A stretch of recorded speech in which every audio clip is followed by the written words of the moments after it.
यहां पर आपको इन्फिनिट लाइट्स दिख रहे होंगे, पर इसमें क्या एक्चुअली में इन्फिनिट लाइट्स या मिरर्स लगे हुए हैं? ऑब्वियसली नहीं। अब अगर फ्रेंड्स बिल्कुल यही पर्सपेक्टिव अगर हम हमारे यूनिवर्स पर भी अप्लाई करें, तो क्या हमारा यूनिवर्स भी रियली इन्फिनिट है? क्योंकि पास्ट में ऐसे कई सारी चीजें थी जिसे इन्फिनिट कहा गया था, लेकिन बाद में वो सभी फाइनाइट साबित हुई। फॉर एग्जाम्पल लाइट की स्पीड, गैलीलियो ने लाइट की स्पीड को इन्फिनिट करार कर दिया था, लेकिन आज हमें ये अच्छी तरीके से पता है कि उसकी एक फाइनाइट वैल्यू है जो है 3 × 10⁻⁸ मीटर्स पर सेकेंड। तो क्या हम इन्फिनिटी को विजुअलाइज करके हमारे यूनिवर्स की बाउंड्री की फाइनाइटनेस या इन्फिनिटनेस को भी डिफाइन कर सकते हैं? हमने इस वीडियो में मिरर के केस में देखा कि यहां पर इन्फिनिट इमेजेस बन रही थी, लेकिन ऐसा इसीलिए हुआ क्योंकि लाइट रेज इन दोनों मिरर्स के बीच में इन्फिनिट टाइम्स टकरा रही थी।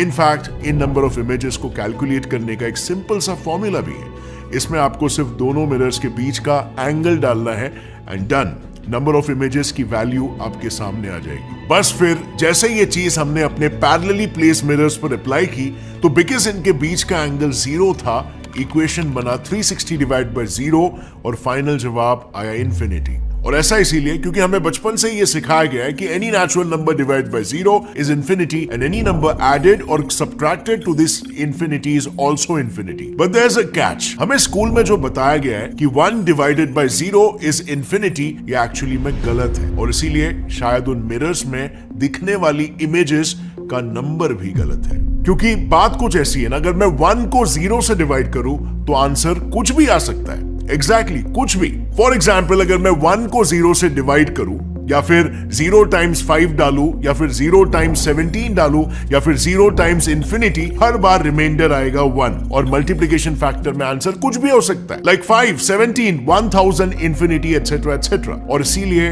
इसे इन्फिनिटी ना कह के नॉट डिफाइंड कहना ज्यादा अप्रोप्रिएट होगा। बट वेट अ सेकेंड, आप कहोगे कि अभी तो मैंने खुद मिरर के केस में 360/0 को इन्फिनिटी माना, तो अब मैं पलट क्यों रहा हूं? तो देखो, डिफरेंस ये है कि वो मैंने इसीलिए कहा क्योंकि इस फ्रैक्शन के मल्टीपल आंसर्स में से इन्फिनिटी वाला केस मिरर के प्रैक्टिकल सिनेरियो को सेटिस्फाई कर रहा था। इसका ये मतलब नहीं है कि 360/0 या 1/0 इन्फिनिटी है, वो हमेशा नॉट डिफाइंड ही रहेगा, which kind of makes me think कि अगर ये फ्रैक्शन 1/0 भी इन्फिनिटी नहीं है, तो फिर इन्फिनिटी क्या है? शायद इसका हिंट हमें 400 BC के ग्रीक फिलोसोफर और मैथमेटिशियन ज़ीनो दे सकते हैं, जिन्होंने इन्फिनिटी की मदद से एक पैराडॉक्स बनाया था और उससे बड़े बड़े मैथमेटिशियन एंड फिलोसोफर्स के होश उड़ गए थे। सो ज़ीनो का ये कहना था कि लेट्स से उन्हें अगर अपने घर से सामने वाले पार्क की ओर जाना है और उसमें एक कंडीशन है कि वहां पर पहुंचने के लिए उन्हें पहले टोटल डिस्टेंस का आधा,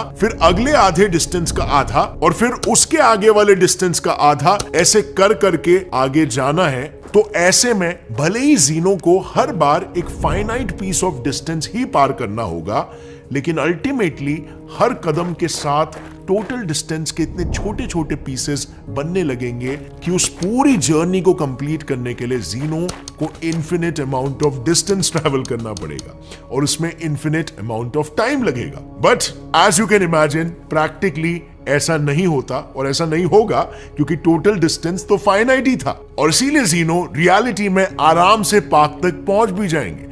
इनफैक्ट इसे सिर्फ सिंपल मैथ से भी प्रूव किया जा सकता है। लेट्स से इस पूरे फाइनाइट डिस्टेंस को d मान लेते हैं। इनिशियली ज़ीनो ने d/2 डिस्टेंस को ट्रैवल किया और उसके बाद सेकेंड इंटरवल में d/4, उसके बाद d/8 एंड सो ऑन। अब इन सब को ऐड करके इसमें 1 2 कॉमन निकालना है और फिर हमें ये मिलेगा।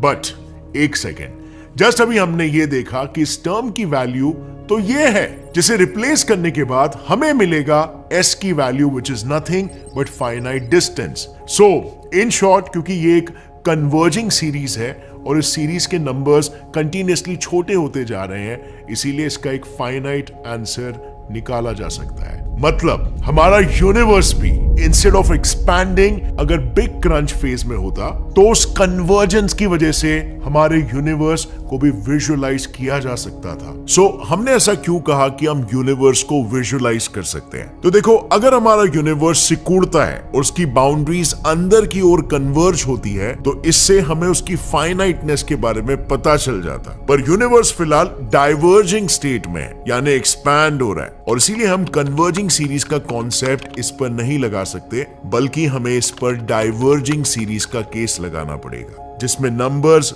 बड़े हो जाते हैं। और इसी बड़े नंबर के थॉट से मुझे क्लिक हुआ, क्यों ना गूगल से पूछा जाए सबसे बड़ा नंबर कौन सा है। Now you know what, here is something funny. Google ने इसका जवाब दिया गूगोल। यस, ये एक एक्चुअल नंबर है जिसकी वैल्यू है 10⁻100। और सही समझे आप, गूगल का नाम इसी नंबर से इंस्पायर्ड है, क्योंकि वो एक ऐसा ही सर्च इंजन बनाना चाहते थे जिससे हमें ऑलमोस्ट इन्फिनिट इंफॉर्मेशन मिल सके। पर ये नंबर बिगेस्ट नंबर कैसे है? वेल, इस नंबर को एडवर्ड कैस्टनर ने अपनी बुक मैथमेटिक्स एंड इमेजिनेशन में पहली बार यूज किया था। उनके अनुसार इस नंबर से बड़ा हमारे यूनिवर्स में कुछ भी नहीं है, क्योंकि ऑब्जर्वेबल यूनिवर्स में टोटल 10⁻78 एटम्स है और हर एक एटम में ऑन एन एवरेज 1000 सब एटॉमिक पार्टिकल्स है। अब अगर इन सबको मिलाकर भी कंसिडर करें तो पार्टिकल्स का टोटल काउंट सिर्फ 10⁻81 ही आएगा, जो कि गूगल नंबर से अभी भी बहुत छोटा है।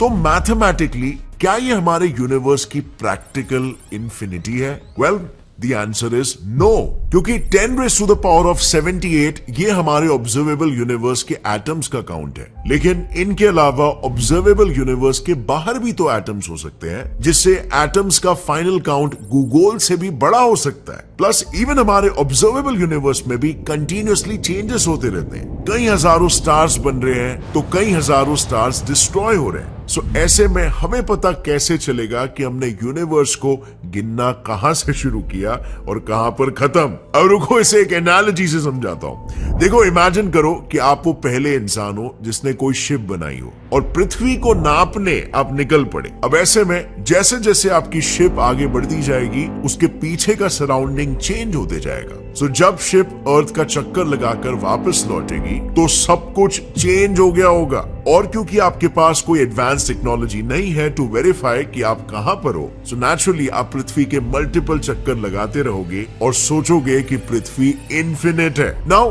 व्हाट इफ यही सब यूनिवर्स के साथ भी हो रहा है? आई नो ज्यादातर साइंटिस्ट यूनिवर्स को फ्लैट और इनफिनिट मानते हैं, लेकिन उनके ऑब्जर्वेशंस में एक फ्लॉ है जो एक्चुअली में ऑपोजिट चीज को प्रूव करता है। देखो, साइंटिस्टों ने कुछ थियोरेटिकल कॉस्मोलॉजिकल मॉडल्स बनाए बिग बैंग और कॉस्मिक माइक्रोवेव बैकग्राउंड के आधार पर, और जब इन मॉडल्स को वैलिडेट करने के लिए साइंटिस्टों ने प्लैंक ऑब्जर्वेटरी को सीएमबी को मैप करने के लिए भेजा, तब पता चला कि ऑब्जर्वेशनल सीएमबी और थियोरेटिकल सीएमबी में एटलीस्ट प्लस या माइनस 0.4% का एरर है। मतलब लेट्स से एक्चुअल सीएमबी का पैच 1000 किलोमीटर स्क्वायर का है and biggest of the distance हमें वो 10 मीटर स्क्वायर का नजर आता है। तो ऐसे में अगर वो पैच हमें 9.96 मीटर स्क्वायर का दिखे, दैट मींस लाइट स्क्वीज हुई है और यूनिवर्स सैडल या मोर एप्रोप्रिएटली डोनट शेप का है। और इसके विपरीत अगर लेट्स से वो पैच हमें 10.04 मीटर स्क्वायर का नजर आए,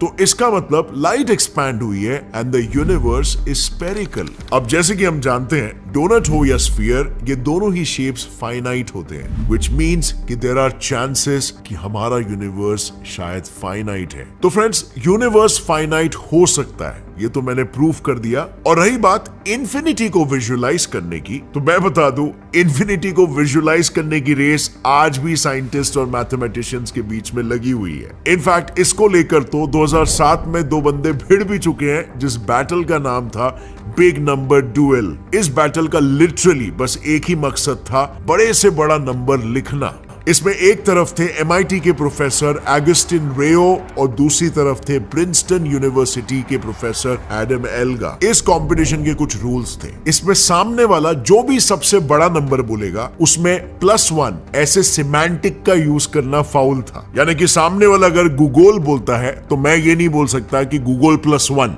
मैं जीत गया, that means I will be disqualified. अब ये बैटल काफी देर तक चला, जिसमें नॉर्मल नेचुरल से लेकर फैक्टोरियल्स और ट्यूरिंग मशीन के बिजी बीवर फंक्शन को भी घसीटा गया, लेकिन फाइनली रेयो ने एक ऐसा नंबर दिया जो आज तक के सबसे बड़े नंबर का खिताब रखता है, द रेयो नंबर। एक्चुअली इसे डिफाइन करने के लिए रेयो ने फर्स्ट ऑर्डर सेट थियरी का यूज किया, जिसमें अगर देखा जाए तो सिर्फ 0 को लिखने के लिए 10 सिंबल्स यूज करना पड़ता है और 2 को लिखने के लिए अप्रोक्सीमेटली 40 सिंबल्स लगते हैं। रेयो ने इसी कॉम्प्लेक्सिटी का फायदा उठाया और बोला एक ऐसा नंबर जिसे लिखने के लिए फर्स्ट ऑर्डर सेट थियरी के 10⁻100 अब ये नंबर इतना बड़ा था कि अगर इसके हर एक डिजिट को समय के सबसे छोटे यूनिट 10⁻43 सेकेंड्स यानी कि प्लैंक टाइम में भी लिखे तो इसे लिखने के लिए 10⁻48 ईयर्स लग जाएंगे। और अगर फ्रेंड्स इस वीडियो से आपको कुछ भी नया सीखने मिला तो एक लाइक जरूर ठोकना, चैनल को सब्सक्राइब कर लो और बेल नोटिफिकेशन दबाओ ताकि आगे आने वाली हमारी कोई भी वीडियो की अपडेट आप मिस ना करो।